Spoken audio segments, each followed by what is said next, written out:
Okay, here's a quick video about how to get to the Google Classroom. You're going to first want to go up here to the KPBSD website. So search for that. You're going to enter into this screen, KPBSD. When you get here, you're going to want to go to the Google Classroom. Click on Google Classroom. That's going to take you into the classroom where all of Brian's classes will be. It'll look a little bit different. These are my classes. He should have writing, reading, math, and specials. Down here in the bottom corner, it's going to say join or accept invitation, something to effect where you can join the writing class and then join the reading class, join the math class, and join the specials class.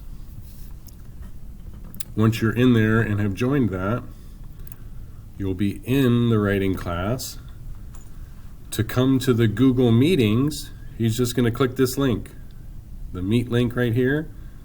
So at 9:30 tomorrow, he is supposed to be in math. So he'll go to the math class, and then he'll click on the Google Meet, and at 9:30 he'll be in the meeting with the math group. You can also see your assignments in here. So the writing assignments right here for today is this back to school survey. So that's where you'll see the assignments. If you have any other questions, please feel free to give me a call.